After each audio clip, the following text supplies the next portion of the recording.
네, 오늘은 열왕기하 24장을 좀 더 깊이 살펴보겠습니다. 유다 왕국이 정말 격동의 시기를 보내던 때죠. 특히 바벨론 제국이 부상하면서 그 영향력이 엄청났는데요. 자, 이야기는 여호야김 왕이 바벨론 왕 느부갓네살을 한 3년 정도 섬기다가 배반하는 장면에서 시작합니다. 여기서부터 한번 이야기를 풀어가 보죠. 네, 이 배반이 사실상 유다의 운명을 가르는 중요한 분기점이 됩니다. 성경 본문에서는 이걸 그냥 정치적인 행동으로만 보지 않아요. 뭐랄까, 하나님의 더 큰 계획의 일부로 해석하죠. 아, 하나님의 계획이요? 네, 여호와께서 이미 선지자들을 통해서 경고하셨던 것처럼 갈대아, 또 아람, 모압, 암몬 이런 연합 군대를 보내서 유다를 치게 하셨다는 거예요. 그 원인이 어디에 있다고 보나요? 본문에서는 이걸 므낫세 왕 시절부터 쌓여온 죄, 특히 그 무고한 피를 흘린 죄 때문이라고 명확히 밝히고 있어요. 여호와께서 이 죄를 사하시기를 즐겨하지 않으셨다 이렇게까지 표현하거든요. 와, 므낫세 때의 죄가 수십 년이 지난 여호야김 시대까지 영향을 미친 거군요. 그 무게가 엄청났네요. 그렇죠. 그 죄의 심각성, 그리고 그게 공동체에 미친 파장이 얼마나 컸는지를 보여주는 대목이라고 할 수 있습니다. 여호야김 다음에는 그의 아들 여호야긴이 왕이 되잖아요. 그런데 상황은 전혀 나아지지 않죠? 네, 맞아요. 여호야기는 18살에 왕이 되는데 정말 짧게 딱 석 달 다스립니다. 그런데 그 짧은 기간에도 아버지처럼 악을 행했다 이렇게 기록되어 있어요. 그리고 이때 바벨론의 압박은 더 거세집니다. 아, 결국 어떻게 되나요? 네, 느부갓네살의 군대가 예루살렘을 완전히 포위하고요. 결국 여호야긴 왕은 버티지 못하고 어머니, 신하들과 함께 나가서 항복하게 됩니다.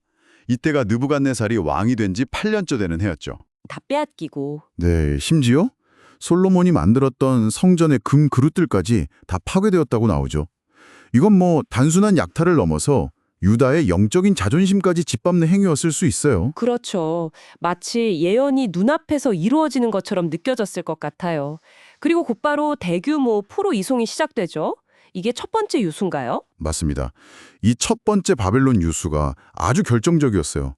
예루살렘에 그 지도자급 인사들 있잖아요. 용사들, 또 기소를 가진 장인들, 대장장이들. 네네, 핵심 인력들이요. 네, 용사만 해도 7,000명, 장인과 대장장이가 1,000명, 이렇게 해서 10,000명이 넘는 사람들이 바벨론으로 끌려갑니다. 이건 뭐 국가 운영에 필요한 두뇌와 손발을 그냥 다 잘라는 거나 마찬가지죠. 그래서 성경에 비천한 자 외에는 그 땅에 남은 자가 없었더라. 이렇게 기록된 거군요. 네, 그 표현이 당시의 충격과 상실감을 그대로 보여주는 거죠. 물론 여호야긴 왕 자신과 왕족, 고위 관리들도 다 포함해서 끌려갔고요. 정말 엘리트 계층이 통째로 뽑혀 나갔네요. 그 빈자리는 어떻게 되었나요? 바벨론 왕 느부갓네살이 여호야긴의 숙부 mat다니아라는 사람을 왕으로 세웁니다. 그리고 이름도 시드기야로 바꿔주죠.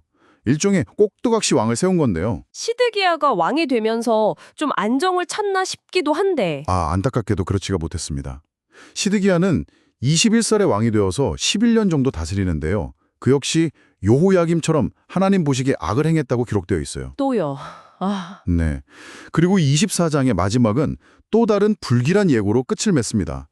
시드기야가 결국에는 또다시 바벨론 왕을 배반했다는 거죠. 결국 또 배반이군요. 네, 이게 유다의 마지막 멸망으로 가는 또 하나의 단계가 된 셈입니다. 성경은 하나님께서 예루살렘과 유다를 향한 진노가 너무 커서 그들을 마침내 그 앞에서 쫓아내실 때까지 이르렀다. 이렇게 설명하고 있어요. 아, 더 이상 돌이킬 수 없는 지점까지 와버렸다는 의미네요. 오늘 열왕기하 24장을 보니까 정말 숨가쁘게 역사가 흘러가네요. 지도자 한 사람 한 사람의 결정, 그리고 과거부터 이어져 온 잘못된 선택들이 어떻게 한 나라 전체를 파국으로 몰고 갈 수 있는지 정말 생생하게 보여주는 것 같습니다. 특히 그 반복되는 배반과 심판의 패턴이 참 인상 깊어요. 맞습니다. 이 기록을 보면서 우리는 자연스럽게 질문을 던지게 되죠. 우리 개인이나 혹은 우리가 속한 공동체는 이런 중대한 결정의 순간 앞에서 과거의 교훈을 얼마나 깊이 성찰하고 적용하고 있는가. 역사는 계속 반복되는 패턴을 보여주는 것 같은데 그 안에서 우리는 또 여러분은 무엇을 배우고 발견하고 계신가요? 이 질문을 오늘 한번 곱씹어 보시면 좋겠습니다.